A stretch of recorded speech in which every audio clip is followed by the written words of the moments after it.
Shit that he's looking at, I don't look at it as being that scary. You're like, why? Why are you so afraid? Why? Why are you so afraid? Oh man, what's the Zoom link? About to send it out. Neil.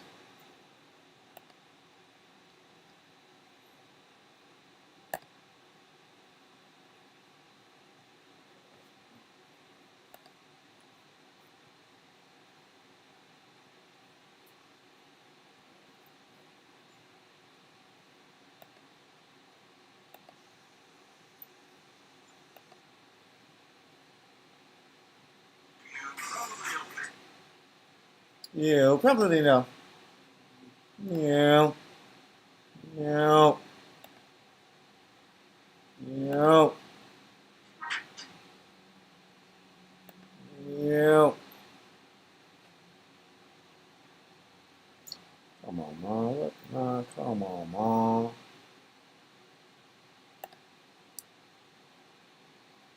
Oh. We lit right there. We lit. Okay, the Fresh Fest. Yeah, that's today. It says on Kinsman. Is it on Kinsman? Up Kinsman? 8129 Otter Ave. Off, yeah, Otter Ave. I think that's off Kinsman, yo. See so many events.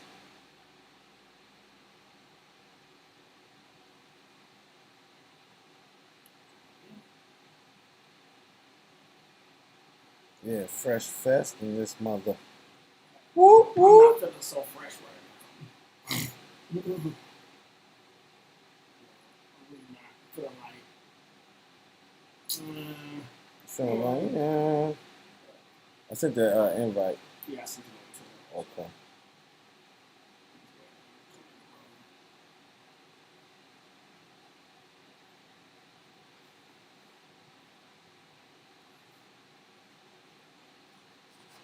See how she missed my calls and was like, I didn't get them. You know what I mean? Like, the old me would have been like, bitch, yes, you did. But the new me is like, okay, that's what you say.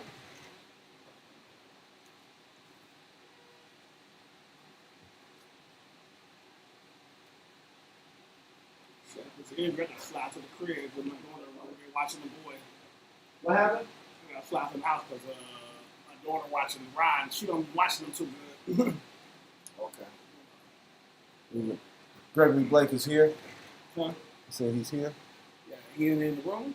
Yeah, he's in the room. All right, cool. All right. Whenever you're ready, we can get it popping. Hit some fire. What's up, big dog? You see me? We see hits on fire. Hits on Recording fire. in progress. There we go. There you go. All right. What's up, good brother? Yeah, I had to do this one on the go.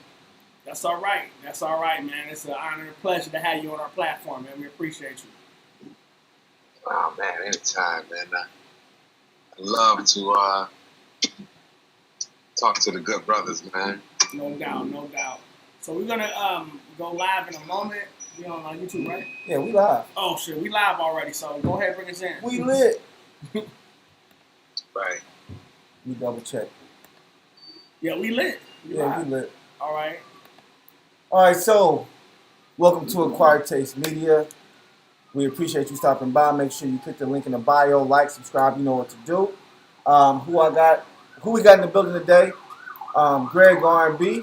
We appreciate you stopping by, and of course, let me introduce my co-host, Ritchie Carlyle. Ritchie Carlyle in the building, man. So, Al Murder. you know what we do every week. We have special guests on, and we, talk about their careers. Sometimes we talk about current events, but pretty much just interviewing and seeing what's going on in the music industry as well as with some of the artists in the music industry. So, Greg, People that matter.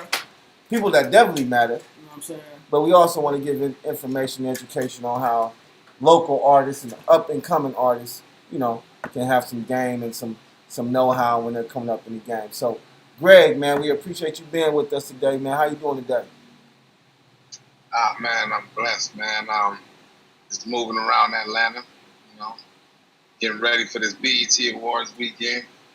Yeah, man, it's going. You know what I'm saying? I wanted to congratulate you on bringing Shop Boys back out. You know what I'm saying? That's a major move. You know what I'm saying? So, like, for the people that aren't familiar with you, could you just give a brief breakdown of who you are and, you know, what you do and your contribution to the game? Well, I started out in the business a long time ago, maybe about 1999. And I was a club promoter. I started out promoting clubs and working with artists and, you know, doing showcases and stuff like that. And then eventually I went to radio and I became a radio DJ, radio personality down in Florida, 91.1. It was covering 150 miles of Florida East Coast. And from there, started working with record labels. You know, I had the opportunity to work with CTE, you know, helping out with the to market and push I Am Street Dream, Young Jeezy project. You know, I had a chance to work with Big Cat in the early Gucci Man days. I had a chance to work with help with Fly's project. Nobody didn't know anything about them out of the state of Florida. Not even in Miami. There was state hate going on. So, and then it just goes on from there. You know, I started managing artists. I managed Jay Shin. I used to be signed with Slip and Slide. He made the song with Tasha Scott, One Night Stand. I remember that. I managed him for like a couple years. Then I did a whole lot of just management and I put together tours. So basically I established myself as a record tastemaker / A&R. And then So for the people that are, real quick, I'm gonna let you get back to it, but explain what a tastemaker is and the importance of that role for people for the uninitiated. Well, a tastemaker back then is what an influencer is now. Somebody who people looks up to an aspect of giving them direction as to what music is good and suitable. Okay. So basically, you know, it was like back in the days, it was like guys like, you know, me and Bigger Rankin and TJ, but now is the internet. You know, the tastemakers are on the internet now, is the influencers are the new tastemakers. Okay. You know, anybody with an audience that can influence an audience of people to listen to a particular sound that people are gonna listen to or hold their opinion as important enough to just give that shit a try and give it a listen to. Those are the new tastemakers, and the internet made it possible for it to just be, you know, just full of the game. So, you know, so it just expanded, I say. Okay. So besides the BET, you know, weekend, which is, you know, major, you know, what are some things that you got that you're working on right now, like immediately within the next 2 to 3 months? We got we worked at BT, then we worked at A3C. We got A3C roll-off events. We got we're gonna be doing a tribute of giving awards to like legendary DJs and figures, media figures and artists in the industry. We got DJ Jelly. We're gonna be recognizing DJ Chuck T, you know, one of the biggest DJs out of the Carolina area. All right. We're gonna be recognizing Ace Magazine, you know, media mogul who's been in the business for over 20 years. And then we have Bambi from Love and Hip Hop. We just have, is it gonna be star-studded? Like, I haven't even released the whole itinerary yet. Then we dropping the mixtape because I am the director of the court of the X Squad DJ. Excuse me, the X Squad DJs. We are a national, actually a global coalition. Up there with core DJs and the other big guys. But you got the X Squad DJs. So I'm also the director of that, and we got a new series coming out called the New X Squad DJs, in which we're releasing online, and we're gonna be bombarding all of the digital platforms, streaming platforms with all of the latest music. First tape coming out on the 16th of this month, and then we just have we got a conference we're gonna be doing with the Shop Boys next week. We want to invite you guys also to the conference, and the Shop Boys is gonna be we're gonna be letting all of the DJs in our coalition and other coalitions invited also to just check out some of these new hits that the Shop Boys got. Man, I'm talking about to put Atlanta dance scene back on the map. Right. You know what I'm saying? I appreciate that, man. So, you have a long distinguished career in this game. Could you give us just two, moments that stand out when you look back at your career, like two distinctive moments that come to mind right now, in your career for our audience? Well, it'll be the times and the things that you'll never be able to forget. And unfortunately, those are some probably will be bad moments. You know what I mean? And being in the business is all not good all the time. We all have bad moments. And I had a real bad situation happen to me. I had put together a string of shows, and I didn't have the right people working along with me in putting these shows together. And they collapsed me, man. I had people run off for money. And it was just a horrible experience within the entertainment industry, and people that I had to deal with being slandered. And that happened in 2007. And so that was something, because that taught me a lot, about dealing with people and about integrity and character. Right. And so that reshaped my whole movement as far as how I moved in the business, because then I was younger with a passion, and I would put things together, but I without them being well thought out.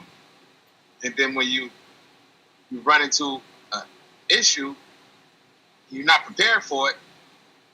You take a hit out of this goddamn world, man. And I did, and I took a hit. And that hit that I took, it caused me to step back away from the game for a long period of time. Number one, because what happened was a lot of people who I thought was my friend in the business, who was cool with me when I was making them, they shit go up, and I was popping them, and I was getting them playing, bringing them. But when things seemed like it was going bad, all of those people turned on me, and it hurt me. To the point that I stopped in the music industry for probably about 3 or 4 years. So that's something that was a pivotal point in my career, because it shaped my character that I have today, and to make me the type of person to where it has to be put together properly. The right people got to be put in place, and shit, and be doing great business. Right, and that's the thing that, me and my partner Al sitting right here, the Acquired Taste, we all about, doing good business, and most importantly, the integrity piece, you know what I mean? It's with us, it's about the principle. It could be something small, but, in terms of the dollar amount, it can be small, but I mean, it's the principle. Do what you say you're going to do when you said you're going to do it. And if something happens, communicate, communicate, say, hey man, look, I done lost my gig. I'm fucked up. This is what I can do. Don't just run off on the plug.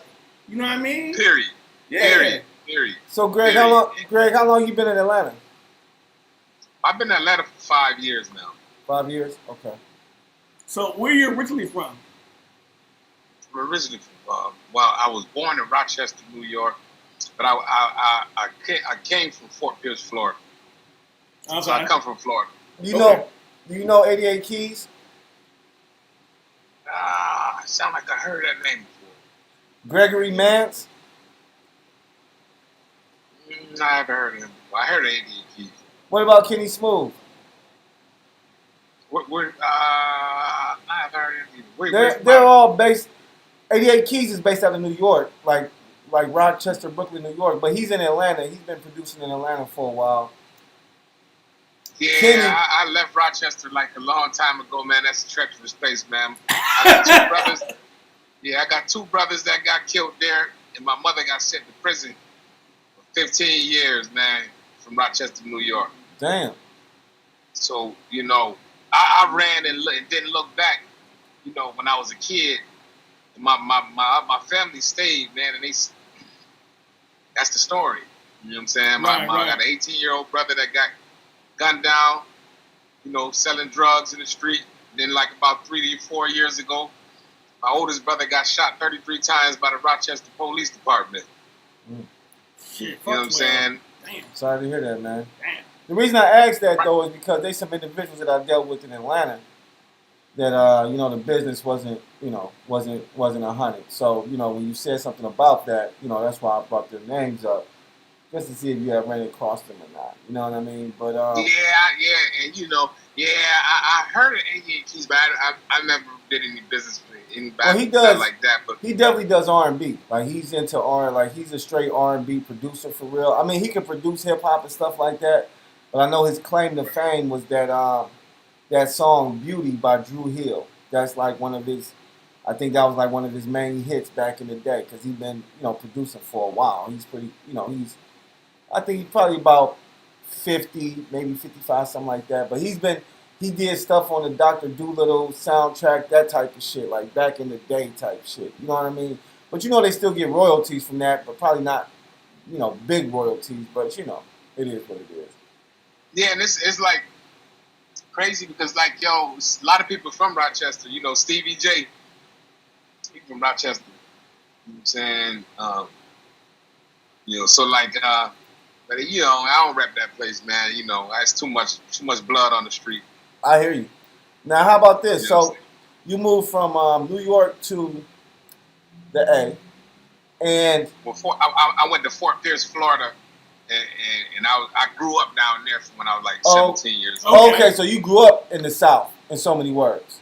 Okay, so you have a feel more for this, because I was going to say,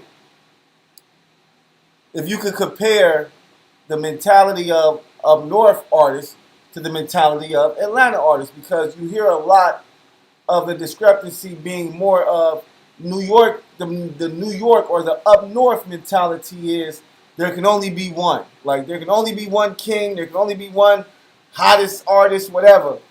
But in Atlanta, it's like, yo, we can all eat. Like it ain't gotta be just one. We can all be kings. We can all, you know what I'm saying, do our things and eat. So do you feel like that's somewhat the mentality that you see coming from New York, you know, to Atlanta, or from the north to the south? Yeah, but that way of thinking of the North is pretty much almost what it is now down in the South. Wow. You know, the bad part, because that's where you know, Atlanta ain't the same. You know, the industry in Atlanta, the players, the way things move around, and you know, it's just not the same no more. So, you know, you have a lot of people that took that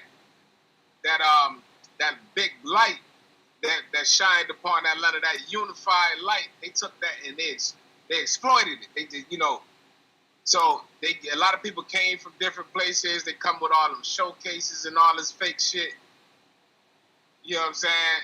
So that took all that away, because back in the day in Atlanta, it was real shit. It was showcases and motherfuckers was getting signed. I think Outkast, Big Boy and them got signed out of a showcase. You know what I'm saying? Shit was popping. It was real.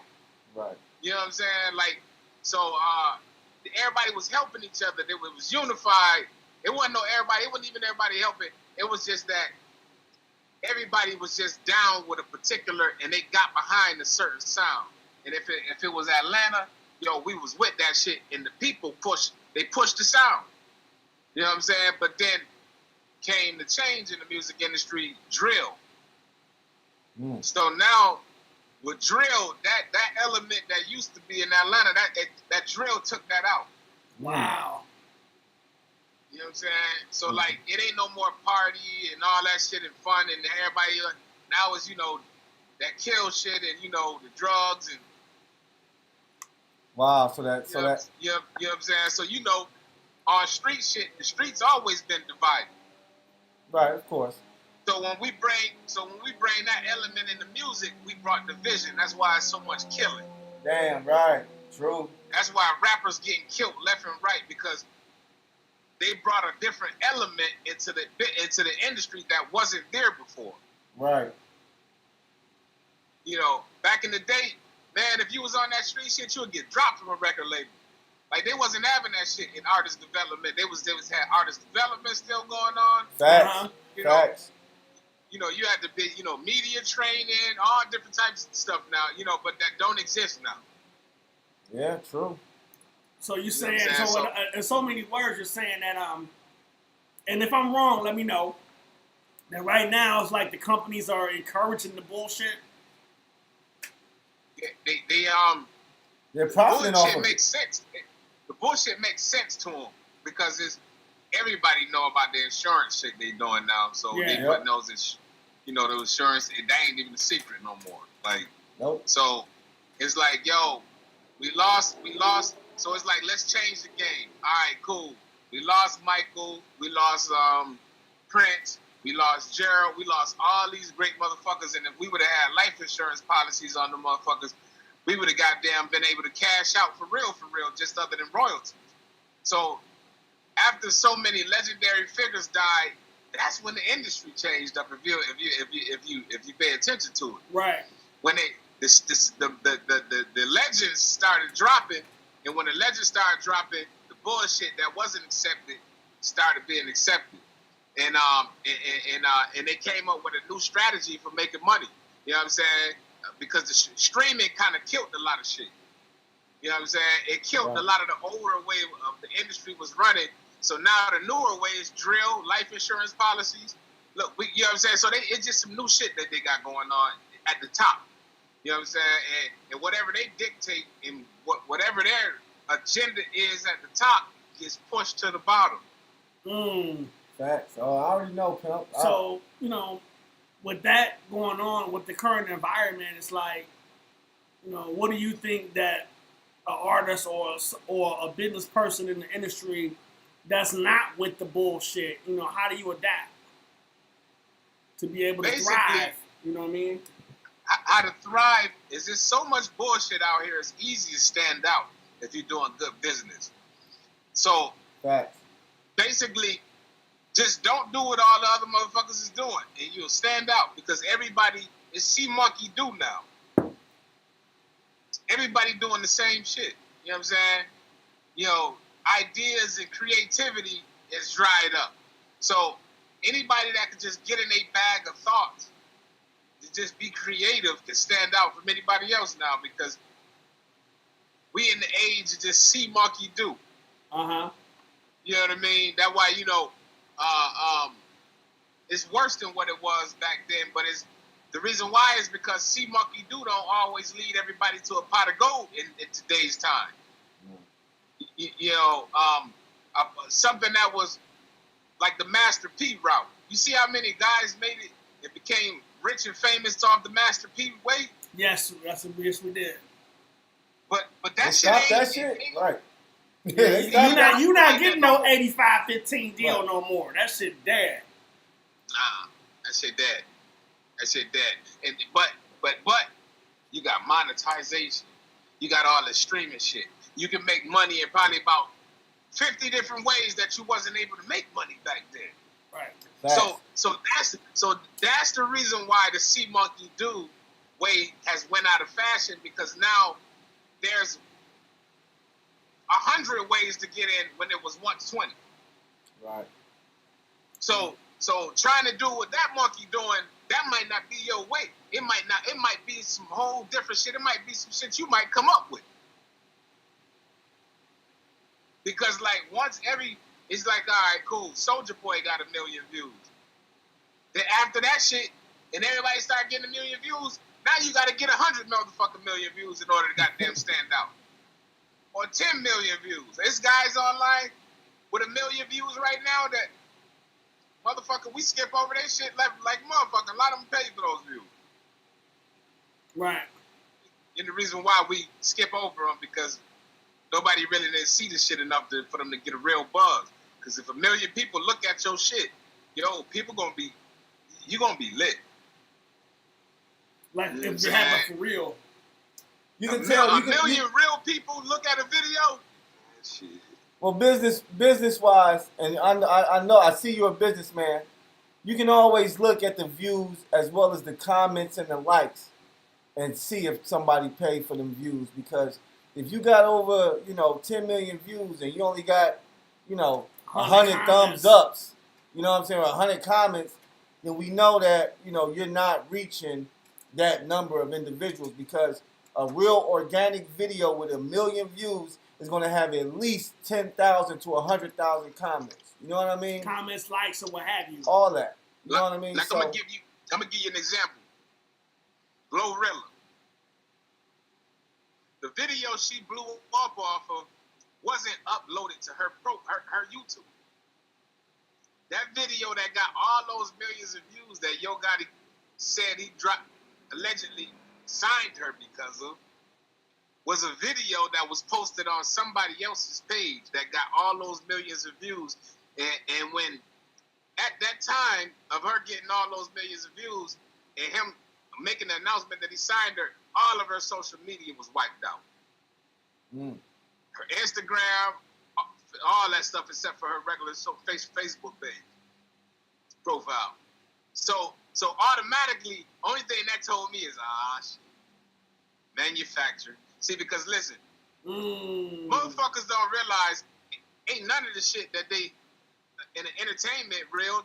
If they think movies is real, let that shit say like based on the true story. But listen, all that shit fiction, entertainment, the music, all that shit is all entertainment. So I say that to say that they make motherfuckers famous. They make a hit into a hit. Wow. And the thing is I understand exactly what you said. Big facts. And what you said was so simple. They make a hit a hit. Yes. It wasn't a lot of words, but it's a lot behind what you said. It's a lot behind that shit. Mm-hmm. They make a hit right. a hit. And you remember like about a few in the beginning of the year, a lot of the major artists just started screaming and started talking a lot of shit about the majors, and they started exposing stuff. And QC, Pete from QC, he exposed that, yo, if you want a number one hit, you want to be number one in the charts, you got to pay $1 million. Because you're going to have to pay this person, that person, that can get everything to where it needs to be so you can be number one. Right. It's all manufactured. They know how to do it. They know how many streams that's necessary, how many downloads going to need. Remember back in the day, what artists used to do is they used to go and buy their first 600,000 to 700,000 of Jay-Z go buy 1 million copies out front. See, there's always a gimmick to this shit in the industry. You know what I'm saying? The whole entertainment industry is a fucking gimmick. It's a business. It's a gimmick, but it's a business. It's a gimmick business. Because the gimmick is the what is gonna take in order to make something pop. So then we got to come up with a gimmick. We got to come up with a plan. We got to come up with something that's gonna make this motherfucker. You know what I'm saying?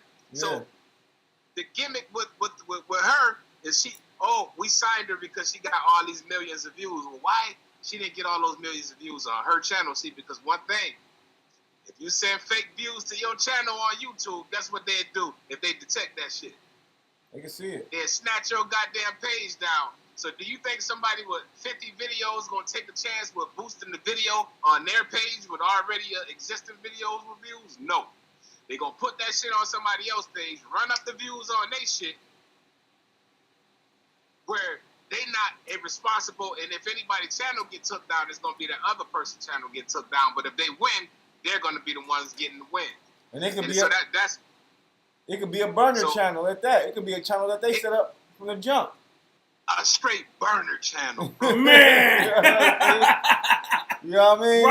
Right. A straight burner channel, bro. It's all like people don't realize that shit, but so because it's like I know you be hearing certain stuff on the radio, and you like, man, I do not fucking like this song. They playing this shit 50 fucking times a day because they're trying to program you. To like it. It's called programming. And then you find yourself saying some shit like, man, I ain't really like this song at first, but it grew on me. And you know what I'm saying? Right? It grew on me, man. Overwhelmed you with that shit. Now I like it for some reason. They programmed us. It's the same thing with manifestation. You say, I'm so happy and grateful that money comes to me through increasing quantities through multiple sources on a continuous basis. I'm so happy and grateful that money comes. The more I say that to myself, the more I'm self-programming myself to believe and to think a certain type of way. It's called affirmation. Affirmations, absolutely. It's programming the mind. So the radio station does the same thing. That's why they call them program directors. Facts. Because they're programming people to like a particular. They know what time to play the motherfucker. They know how to play it to get people to like it. All that shit. All of it. They study everything. And I'm gonna tell you how that, because I've done radio promotion with some of these stations, and you give them a few $1,000s, and they'll play your shit at nighttime. They'll play your shit when they know nobody ain't motherfucking listening. You know what I'm saying? And it could be a major station, but it won't do nothing for you. Because they ain't playing it at the right time when they know people gonna be listening, where they know they can break the record. Because they know the programmers, they research this stuff. They have to know this. Because they got to know where to position these records at when they get them from the majors, to make sure that the money is, we break the shit and that we can keep getting our check. And they get the ultimate exposure. They get the best and most exposure. They get the best slots because the slots are saved for them to break their music. You know what I'm saying? So that's why when I hear an artist, a friend of mine, he got a track with Moneybag, he went it. See, because man, they be so fucked up in the head. Look. We got 10 minutes left. If you go get a feature on the track, that's gonna blow you up. Oh, for real? Nah, bro. Cause like once you go spend that $50,000, you need to have at least another $50,000 to $60,000 for promotion. Promote that shit. Cause people ain't gonna play it for free just because you got Moneybag Yo on the goddamn track. It's not gonna be positioned on the radio in the right place just because you got Moneybag Yo on the track. You gotta have your motherfucking pocket in your business right. So that's the only reason why that song with Money Move was able to go, because you had AE who's in Atlanta, from Atlanta, who piloting that shit with the PDs to have it placed in the right way. You know what I'm saying? So the shit, it blew the fuck up. You know what I'm saying? I told you, program directors, nigga. Fuck them. I mean, I love DJs, and DJs is where it's at, but they just not as powerful, in my opinion, as they put themselves out to be. Because when it comes down to it, when you get to the radio station, the program director is the one who signs off on what you play.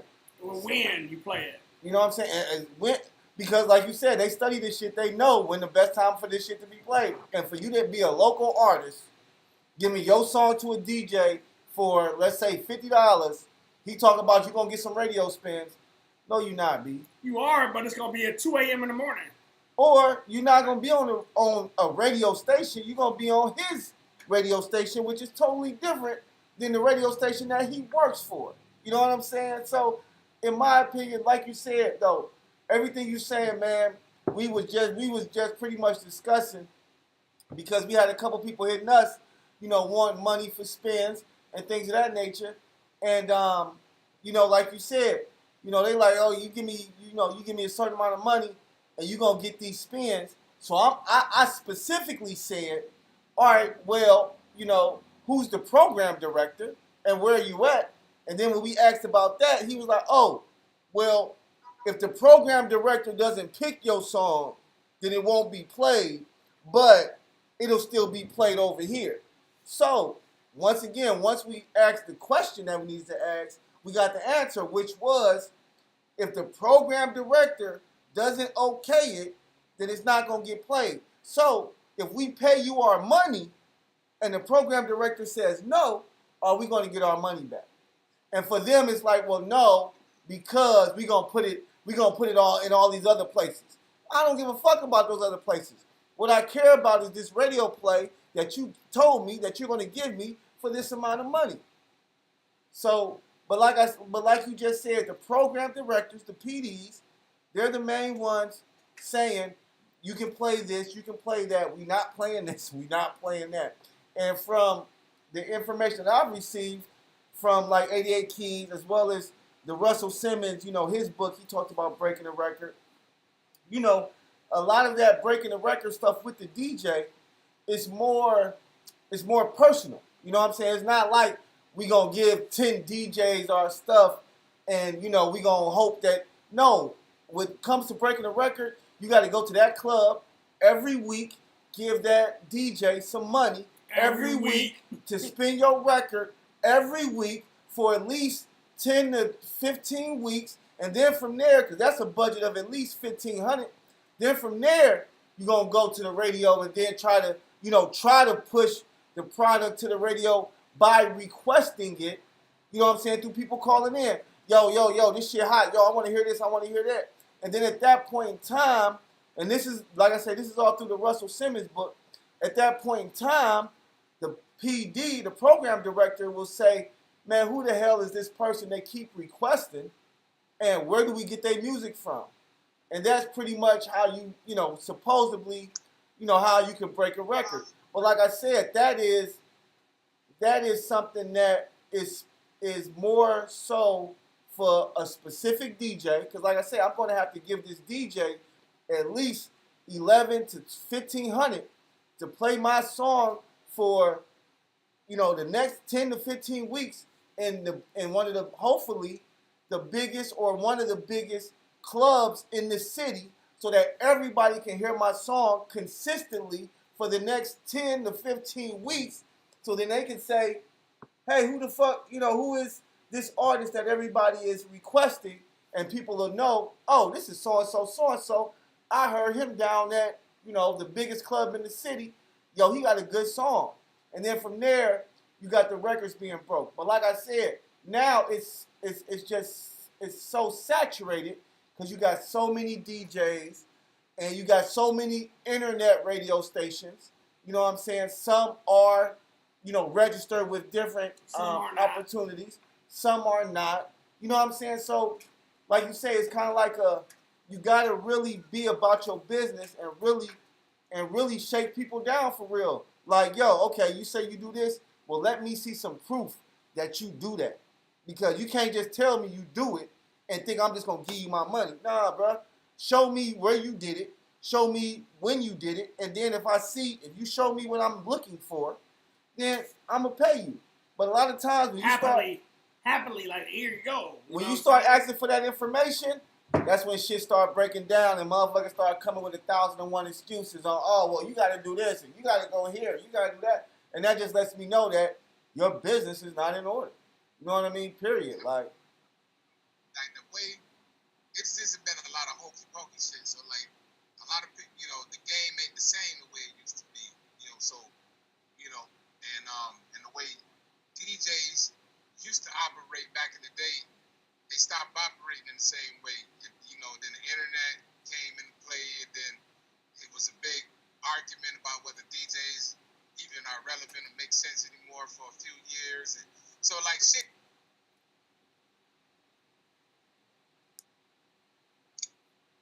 just been up and down when it come to that regards. But what we doing over here at the X Squad, because I'm the director, so my thing is to bring these, and I just really stepped into the position to take things back in the direction of what it used to be, and when DJs actually did play a role and make sense. Now this is what people have to do in order to be able to effectively get your record broke, I did some research and I did some, just talking around to different DJs when I was pushing some records because I do music, I'm an R&B artist. And the DJ told me, you got to have a record that's good enough to where if a DJ hear it, they'll play it without you paying. So that's number one. I said that too.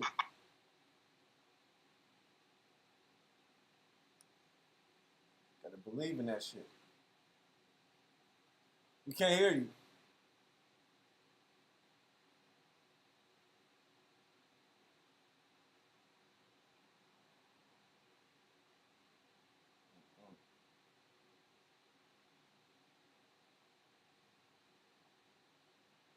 Hello?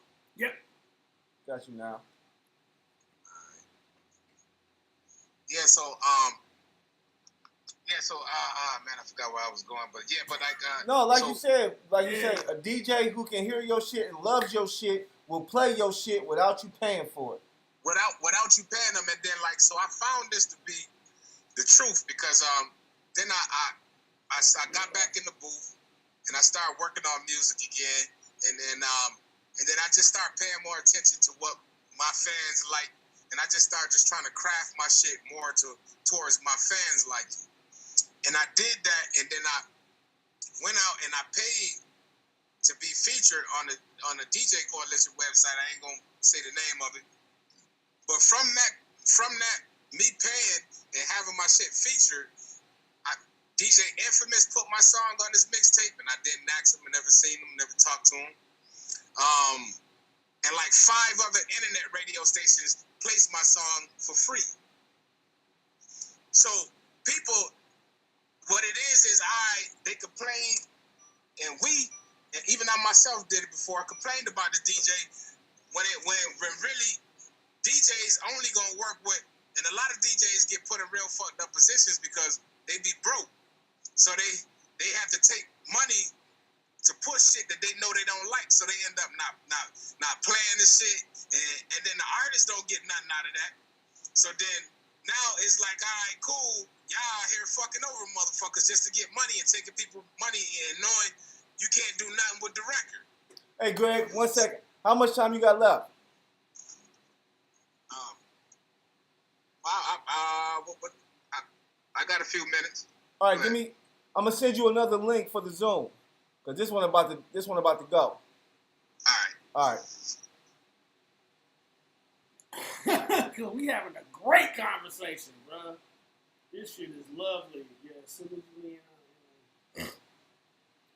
I got pissed too. Right. I like him though. Oh yeah, he dope. He seemed like we might have to do some work with him for real. Yeah, I don't know his prices though. Yeah, we gotta see what his prices is, man. Charging $500 for some shit. I'm like, nah, I ain't know that shit. But he seemed like he in the industry. Seemed like he knows something. Yeah, it seemed like he knows something though. You know what I mean? But it's like, you can be solid, but you can be on some bullshit too. Meaning you solid, but you can still be on some bullshit. Yeah, for sure. We talk to the nigga, tell the nigga come down on this price.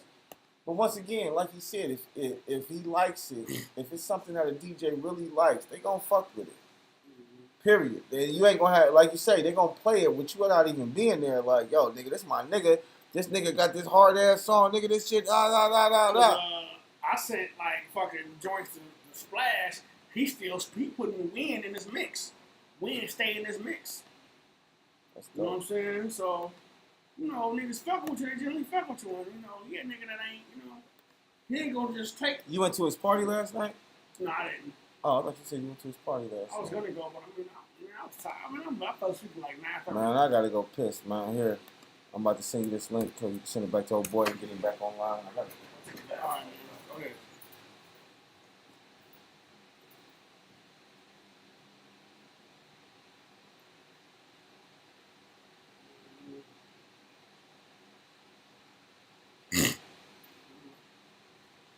Shit, man. Nah, man,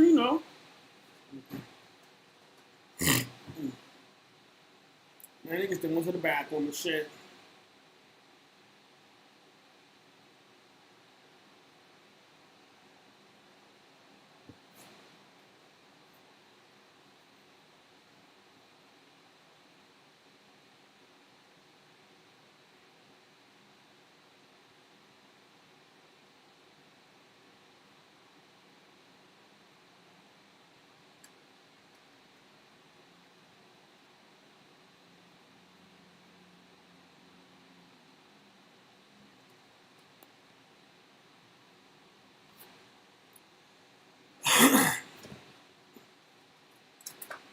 Yeah, we back, bro.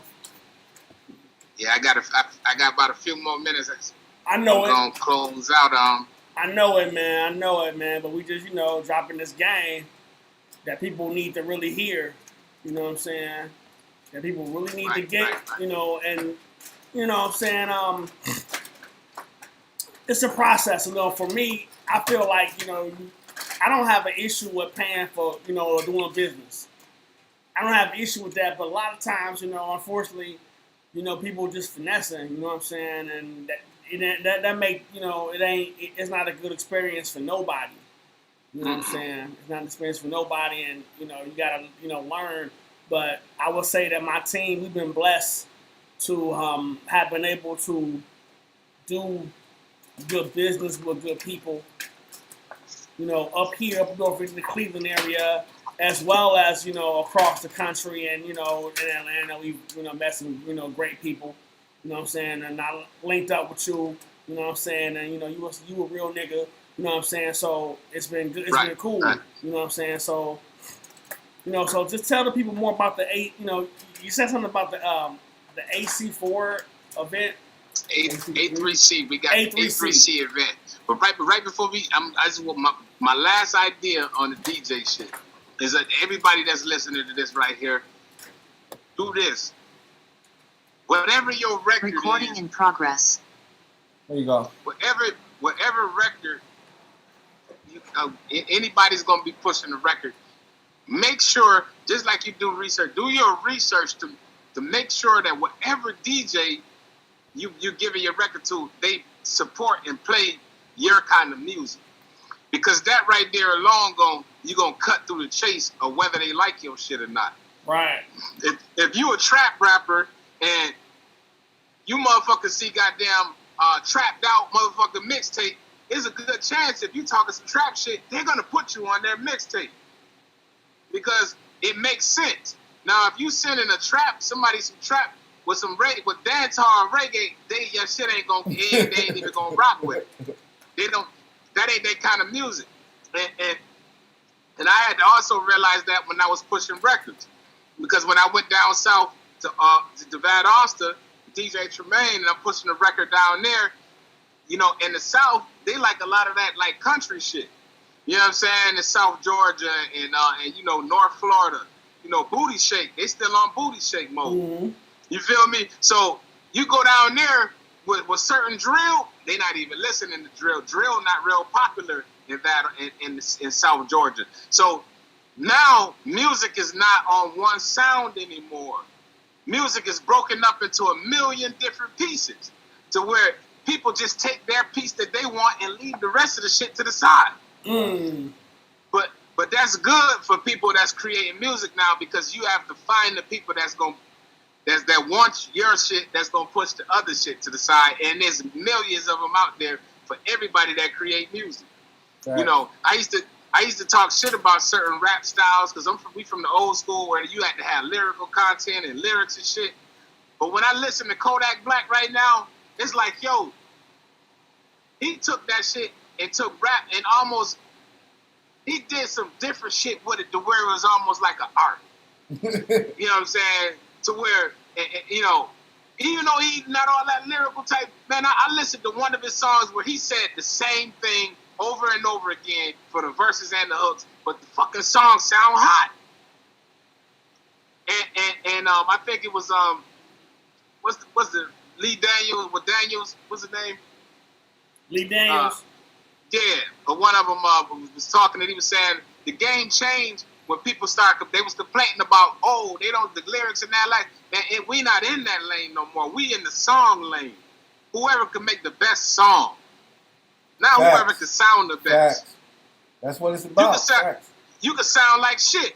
Keith Sweat, he was killing the goddamn the good motherfucking. He was killing them motherfucking singers way back in the day, and he ain't never had a voice like that. No, not at all. Not at all. Keith killed them because he had the songs. And you know what? And I think that's what separates just the regular, everyday streaming artist from a major artists, because I think a lot of times we as like, cause we're in the music industry, so we know a lot more than just somebody starting off in the game. But when you start off in the game, a lot of times, like right now, they were talking about how, with the Jay-Z verse that just dropped, how Guru literally had to go back and be like, yo, okay, he did it in one take, but Jay-Z was like, well, yeah, but I still had the beat, for, a day or two before I dropped the verse. And when I'm saying that, it's saying to say, like, everybody for some reason thinks they're Lil Wayne and Jay-Z, so they don't think they gotta write lyrics no more. They think they can just go in the booth freestyle and this is a hit. And I'm like, bro, like when I start working with artists, You're not them. And artists love it when I do it. But first off, of course, they're not them. But second is, there is an art to writing songs. Like there is something about, an emotional attachment. There are certain words that you say, word cadences. I'm like, the reason that Lil Wayne and Jay-Z can do it so well is because they know those things. They know what a song consists of to make it hot, what a verse needs to make it hot. And a lot of the up and coming artists now, especially our younger generation, they don't know about that and they don't care. They're trying to make the hit off of luck. And my mentality to them is, you don't need luck. If you just study and do what the I hate to say it, but do what the formula kind of tells you to do, in which I'm not saying follow the formula to the T, but there's always going to be, as a reference. Right, there's always going to be certain things in that formula that are going to be in every single song. And there's studies and surveys to show these things that, all right, every hit song has this. Every hit song, starts off like this. And I think a lot of times our younger generation, they're just so, with the instantaneous, I'm going to drop this song and this song is about to blow up and I'm about to be the next Yo Gotti or whoever, not knowing and understanding that this shit is an art as well as it's a business. And if you want to do it well, shit, it's scientific, damn near. You got to study this shit. It's like this shit is like man. This shit like is a Yo real. Gotti, he perfected his style, and his cadence and the whole nine. But Yo Gotti, all artists still, in my opinion, follow somewhat of the same formula, which is just like English. You have your opening, you have your body, and you have your conclusion.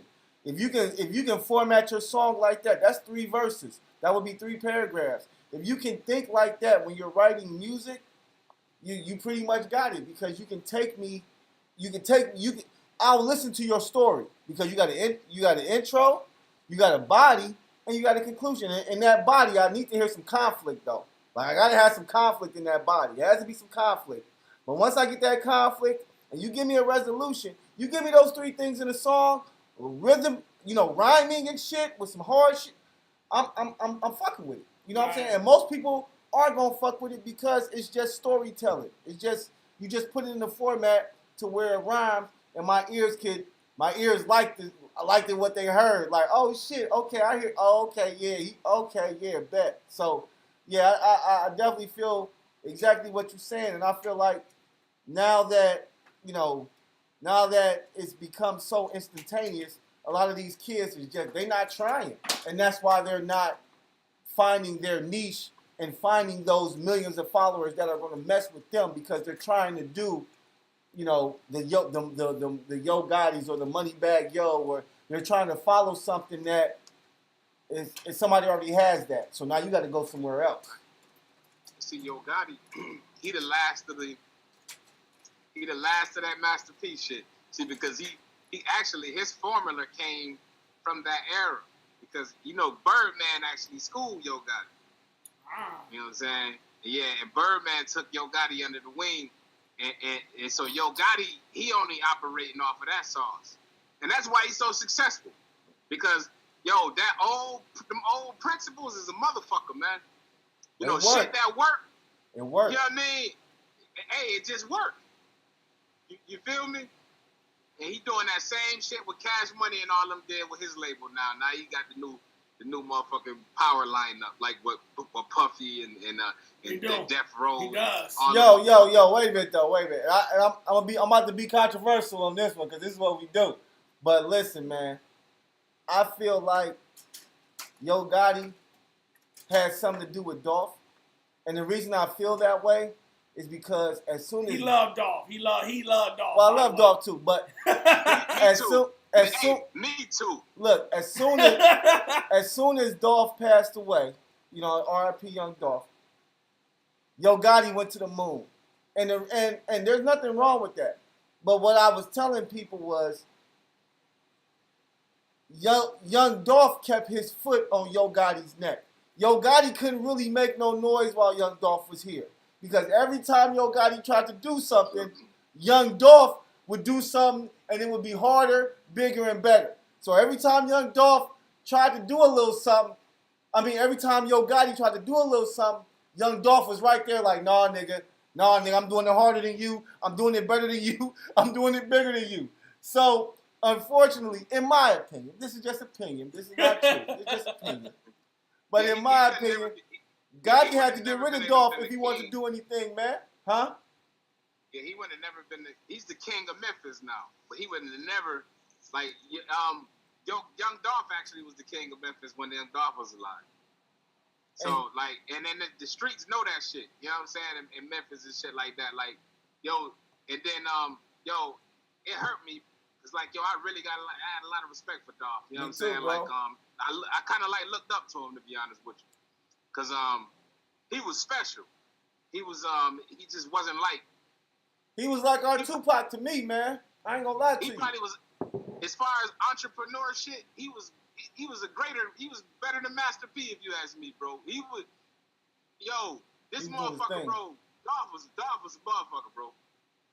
Man, that shit hurt me, bro. Like, that shit hurt me about Dolph. I ain't gonna lie to you, bro. Yeah. Hell yeah. You know what I'm saying? But I still can't even believe it, to be honest with you. Like, it just be, every time I see that shit, it be like, damn, nigga really killed Dolph. Bro, I ain't gonna lie though, bro. Like I say, man, I swear to God, as soon as Dolph passed away, bro, Yo Gotti came out with a contest. He had a contest who had the best verse on his new song. He just got so active. You know what I mean? And I get it. But he did have Moneybag was #1 and motherfucking so he still. No, he had look. Moneybag was doing it. Moneybag ain't stopped. One thing I can say about that whole shit, Moneybag never got involved with the Gotti Dolph shit. You feel me? Like Black Youngster did, and you see how his shit was kind of like, Moneybag never really got involved with the Dolph shit for real, and I respect him for that. He kept making music. He was making good music, and now the nigga shit. He just signed Finesse. I see. So now he got a nigga up under his, label or whatever. And Finesse, that nigga hard. I fuck with Finesse. Finesse two times. I'm gonna really keep it 100 with you on that Dolph shit. Like, there's a lot of shit behind that. Oh, I know it is. Number one, right? And I ain't saying nobody who did what, but, you know what I mean? First, Dolph shit got motherfucking lit up in North Carolina. Bruh. Then, you know what I'm saying? Dolph got shot in L.A. You know what I'm saying? Then motherfucking Black Youngster brother got killed.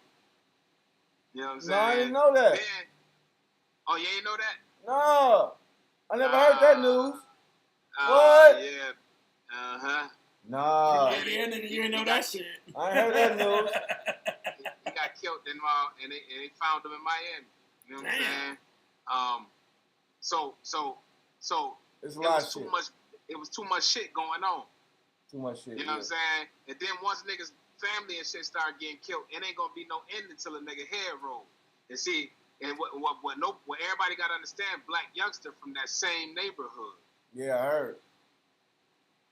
So he know all them same niggas. Oh, I heard a little something, man. I ain't in Memphis though, but just different internet shit. But damn, I didn't know about Black Youngster's brother though.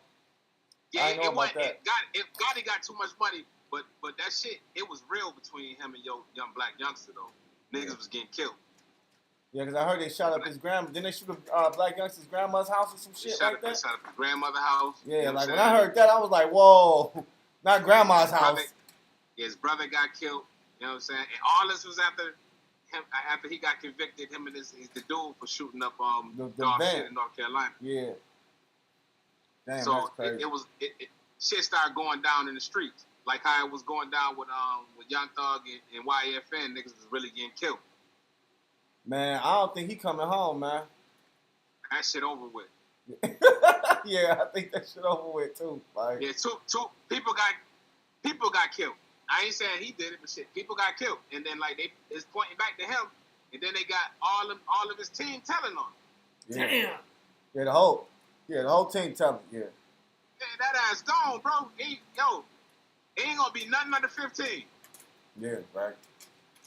Nah, ain't gonna be nothing under 15. Nah, that shit was too messy. But what they need to do though is they need to help get Stacey Abrams in the motherfucking office. The shit she said, hell yeah, because last night I was at the meeting and she said that I saw that shit. Hell yeah, she said she against that shit. So if the rappers and shit smart, the best they can is to get her in that chair in November before them Ricos pass on their ass. Yeah. You know what I'm saying? Because by the time Stacey Abrams get in the chair, she gonna bat it all down. They got an advocate, because she not with it. Right. Yeah, that'd be dope. You know yeah, that'd be good. That's so I'm definitely looking to be working with her with the Stacey Abrams campaign also. So that's something to be looking forward to. Well, look, man. We gonna wrap this up. But you in the A? Did we didn't meet him in the A? Did we? We did not. We need to come down and see you, man. We got to come down and check you out, man. Well, next time we come down there, man. No bullshit, no cap. For real. Is absolutely no cap at all. You know, because we were just down there, man, and we did a couple shows and stuff. But I got a couple cats down there with studios and things of that nature. But we gotta come fuck with you. We gotta come fuck with you for real, man, and sit down and talk some business, man. Face to face.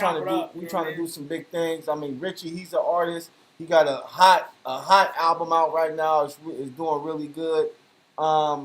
As well as I got, singles. I don't have an album, but I have a lot of singles out right now that I'm pushing. So, and our mentality here at Acquired Taste Media, because we're a production company, but we also have a recording studio. We also do merch. So, my whole thing right now is I'm going to be reaching out to like Universal and Warner to try to look into getting some production deals to see if I can, try to do some type of production deals with them to where, we can get maybe, them to partner with us to, give us a little budget to start pushing some artists, pushing some of their artists as well as pushing some of our artists. You know what I mean? But that's one of the main goals that we're trying to get to by the end of the year. Because I'm definitely going to be reaching out to Universal and Warner probably in the next couple weeks. But I know at the end of the year, these labels start giving out that fucking money because they have to be to make that, the tax shit. They got to get rid of that cheese. They got to get rid of that bread.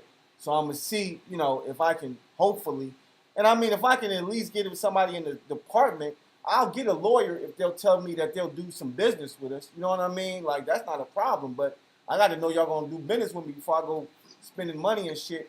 But I want to come down there. We definitely need to talk to you because, I mean, I love the information that you gave us for one. As well as what new music and stuff you got coming up? You got any new music coming out? Any singles out now?